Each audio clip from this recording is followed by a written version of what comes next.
Hey guys, hope you're all doing well. Now for today's video, I wanted to talk about Jurassic Park 3. As many of you already know, the filmmakers for the third film went through several different ideas on how they were going to end that movie. Some of these ideas involved Pteranodons chasing after the choppers and even getting stuck in one of the ladders during the humans' escape. Others would have had the military going straight into battle with the pterosaurs in order to secure everyone's survival. And this is all stuff that was just bounced around during the actual filming phase. Far before that, JP3 went under several different plots and storylines before the cameras ever even started rolling. But the final idea for the movie's ending would have featured Grant fleeing from the flying reptiles while he was trying to grab hold of that helicopter ladder that I mentioned earlier. This is what's actually in the available script and what they had planned to go ahead and film for the final product. Well, what I want to discuss today happens to be the very last change that was made during production, as far as we all know about anyway. In this video, I want to go over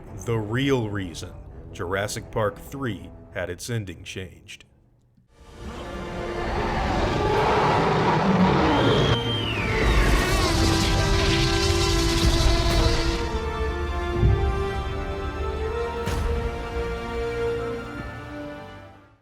Now, as far as I know, this isn't something that's actually been talked about too much on the internet, and I don't think anyone has ever mentioned it before on YouTube either. So if you're unfamiliar with what I'm going over, don't feel too bad about it. It's just something that hasn't really been out there for fans to easily access for many years. So not everyone and their mother is going to know about it. Anyways, the information I'm going over comes directly from a book that was written by Tom Secker and Matthew Alford. It's called National Security Cinema, and it involves a small section dedicated to Jurassic Park 3. Basically, it details how the Department of Defense, along with the CIA and FBI, changed the productions of many Hollywood films. And Jurassic Park was no exception.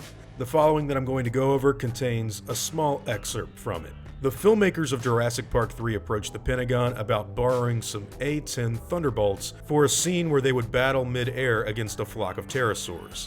This request was refused as Strub told them, "They're tank killers. A flying dinosaur is no match for an A-10. It would only cause the audience to feel pity for the dinosaur." It is probable that this decision was made due to audience responses to the ending of the DoD-sponsored Godzilla from 1998, where the monster is shot dead with missiles by Marine Corps jets. In discussions with the producers of Jurassic Park 3, Strub managed to leverage two other major changes to the script. He suggests a nice military rescue at the end of the film, and the production was loaned soldiers and vehicles from the Marine Corps for the sequence. Strub also said to the producers, "But tell me this.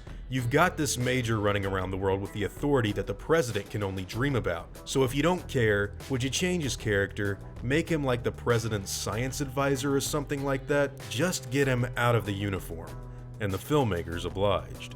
Okay, so this is extremely interesting stuff that hasn't really been talked about too much. It seems like even during the final days of filming of JP3, the script was being influenced by outside sources other than the actual writers. Now, what I really find interesting is the fact that Mark Degler, or whoever was originally supposed to get Grant and the Kirbys off of the island, was actually supposed to be a military man before the military actually got a hold of the film. Similarly to what they said, I think they made the right call in turning him into somebody that actually works for the international stuff at the State Department. But I do still believe it to be a pretty big stretch for him to have sent everybody out there just to save those people. It's similar to my thoughts whenever somebody says that the United States military will just send people out to kill the dinosaurs that escaped from the Lockwood Manor.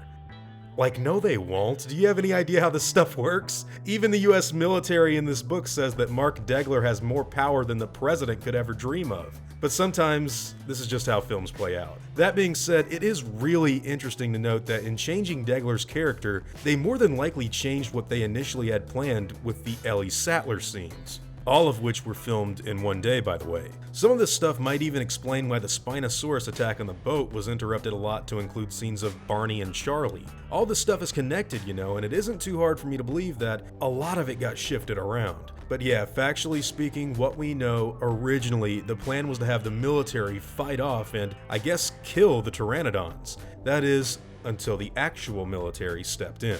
The whole idea for a nice little safe Navy rescue was chosen instead, and I think that makes for a world of difference. Some people have wondered why the Kirbys and Grant look on at the pterosaurs in awe and wonder, despite the fact that they just got away from nearly being killed by them earlier, and now that we know what was originally planned, yeah, everything seems to make a lot of sense. So what do you guys think? What are your thoughts about this information on JP3's ending being changed? Do you think it was the right call, or do you think they should have gone with their first idea? I want to thank my Patreon supporter Peter Lewis for showing this to me. There are so many things about the Jurassic series out there that the general public just knows nothing about, and he really helped open my eyes to what's gone on before in the series past by showing me this book. So a big thank you and shout out to him. Now whatever your own thoughts and opinions happen to be, I'd love to hear them in the comments down below.